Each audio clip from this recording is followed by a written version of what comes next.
And for the last session for today, in the topic of clinical approaches to the management of obesity, endoscopy versus surgery by Dr. Suthep Udomsawaengsup from Thailand.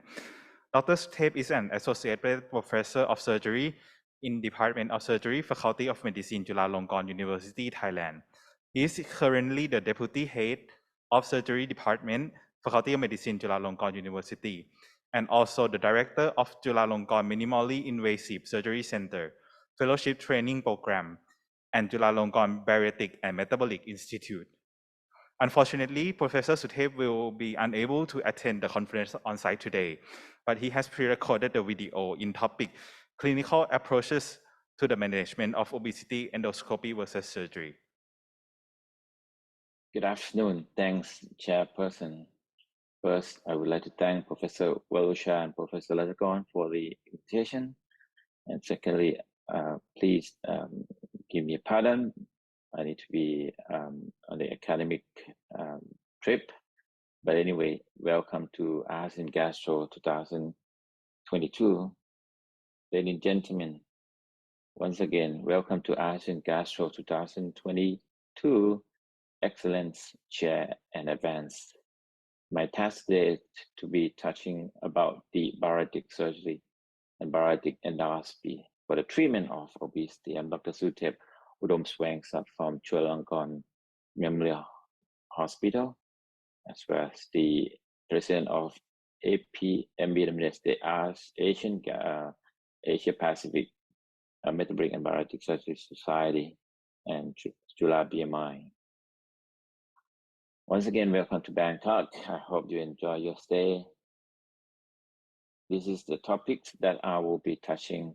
First, I need to touch about the obesity energistic or the weight regulation. Then I'll touch about bariatric surgery and bariatric endoscopy and how to choose. Last, but very important is the related discussion to topics. So this is what happened with obesity. You can see that it can be introducing to the several comorbidities. That's why we do need our teamwork to be taking care of the patient. And it's going to be the patient center as the multidisciplinary to have the patient get to the healthier life. This is our team, the regard from Chula BMI. So this is the fundamental model. You can see that it's been believed that if you reduce your intake and you do more exercise or expenditure, you're going to lose weight. That's true, but when you follow, you can see that it might not true when you try to keep your exercise or you try to keep your intake, but your weight might be gaining. So what happening behind, you can see that one of the most important is that the adaptation of the basal energy rate. So it's been believed that it probably we can call the set point model, which your body try to keep your weight regulation at one point. So this is what happening. And you can see that with this theory, what we need to do is that because the power of the adaptation is very strong, we do need to have some procedure or some intervention to help the patient. And this is the role of endoscopy and surgery for treatment of obesity. Have a look on the surgery first, and we learn from what we have done in the past. You can see that it's been believed that it restriction procedure, but actually, or it could be more absorptive. But what we have learned is that it is because of the gut and brain axis. The signal from your gut sent to your brain, and your brain send a signal back to your gut to be regulated the weight. And what focusing on this part is that you can see that this is explain what happening inside for the obesity and weight regulation. So the treatment options, you can see from here that this is from 1991 from NIH. Everyone familiarized with this criteria. You can see the BMI above 25 actually introduced to more risk, so that the lifestyle modification is advised. So when BMI above 30 or above 25 with comorbidity, the pharmacotherapy will be taken care. For NAH, BMI above 35 or BMI above 40 should be indicated for the surgery. And you can see that endoscopy also going there. So let's have a look on the bariatric surgery. You can see that's very impressive, very effective. But yes, it also introducing to some complication or long-term sequelae. So that's why it started in 1991 that the NIH have the consensus following by Asia that you can see that BMI above 32 with comorbidity or BMI above 37 indicated to the treatment. And this is, you can see that globally, regionally, you can see the guideline have been there. This is the most updated information since you can see that the meeting in Miami 2022, it be very much important and it's been accepted. This is a major update to 1995 NIH guideline. And what you have seen is that the guideline will be recommended that BMI above 30 with type 2 diabetes should be recommended to the treatment. BMI between 30 to 34.9 without the comorbidities. For those who are not achieving the substantial or durable weight loss or comorbidities, also recommended to do the surgical treatment. For Asian people, yes, they are recommended for the BMI lower and BMI above 25 already categorized as the obesity, and BMI above actually 27.5 considered for the treatment. This is bariatric surgery for your review. You can see that it started in 1969 when Professor Mason started the open lumen gastric bypass, followed by the VBG or vertical band gastroplasty, but because of the complication, it's been not recommended anymore. Gastric banding, 1990, then laparoscopic lumen gastric bypass. So then following by the sleeve gastrectomy and OHGB, you can see from this study. In 2007, sleeve gastrectomy has been introduced and sleeve plus is added.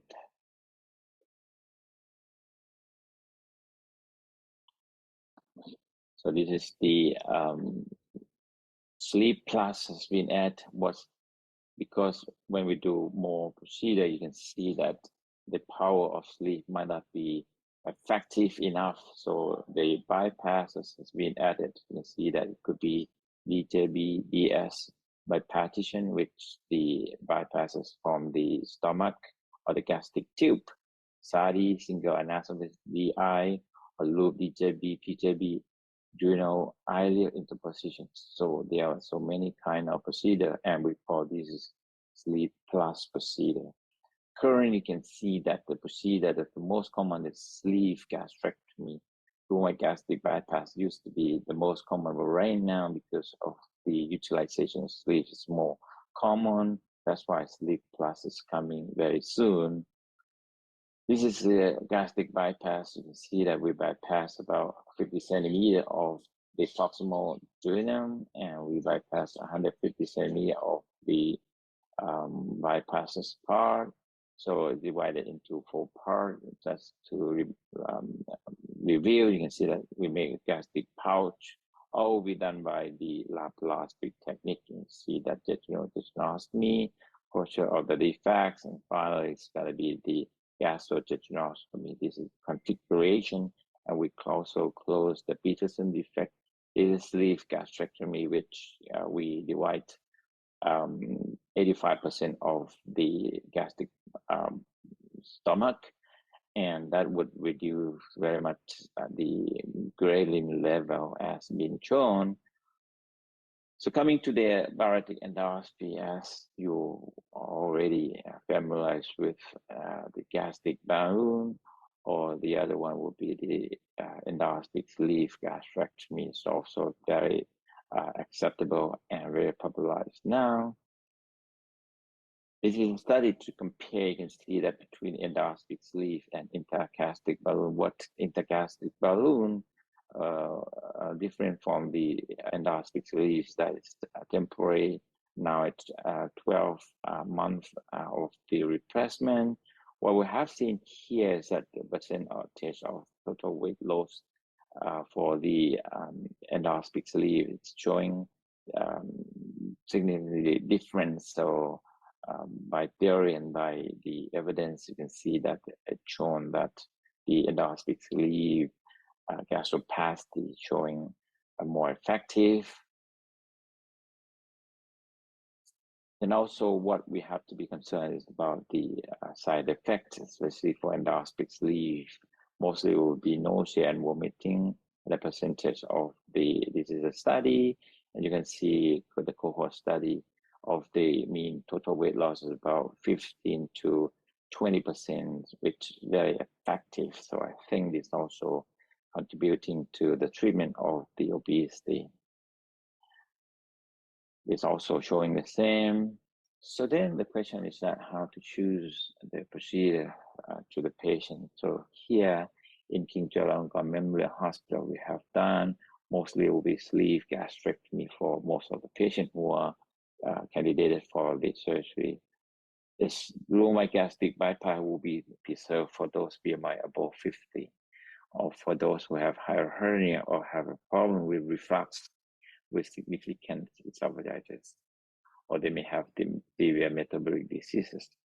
So I think it's been debatable for the sleeve plus procedure and the lower gastric bypass. This data is still going on, but anyway, any procedure would have the advantages also having some downstream of that part too. So let's see, the sleeve plus has been studied during the current time. Soon, within a few years, we might have more information to be answered. Ladies and gentlemen, this is the guideline has been already changed. This is for Asian. You can see that the surgery will be going to those who have BMI above 32.5 with comorbidities, or those BMI above 37.5 without any comorbidities. And the lower part of the patient with BMI above 27.5 with comorbidities, or those BMI above 30 without the comorbidity. This group of patients are recommended to do pharmacotherapy, or for the those who are not able to be treated, the surgical treatment under the very restrict protocol probably need also as an options. Ladies and gentlemen, this is the guideline, or the consensus guideline that we've been together working between the Thai Society for Metabolic and Bariatric Surgery, and as well as the Target, the Endoscopy Society of Thailand. And you can see those giant endoscopy and laparoscopic treatment for obesity has been together, having the consensus. And you can see that this is a consensus in Thailand. BMI above 37.5, the bariatric surgery would be the primary treatment. For BMI between 22.5 to 27.5 with comorbidity. Once again, these are the candidate for surgery, but anyway, the endoscopic sleeve gastroplasty would be the alternative treatment. For BMI between 22.5 to 37.5 without comorbidity in this group, the endoscopic sleeve gastroplasty is also recommended because they are not candidate of the bariatric surgery. This is very important. BMI between 27.5 to 32.5 be treated under the very restrict protocol. Those are the effectiveness treatment for the patient, and it's been evidenced. But you can see from here that, for instance, for the bariatric surgery, what we can do globally is just 0.1%. In Thailand, we're still doing only 0.01. So we're still having a big gap of improvement. What we have done as a society, the TSMBS, is focusing on not only having the very effective team to be taking care, which they're going to be bariatric surgeon, bariatric physicians, as well as the provider. We are also doing very much on the patient and family, and as well as public awareness. And last and very important is about the payer or the policy. You can see that we have been working for decades to improve or to move the treatment for obese people.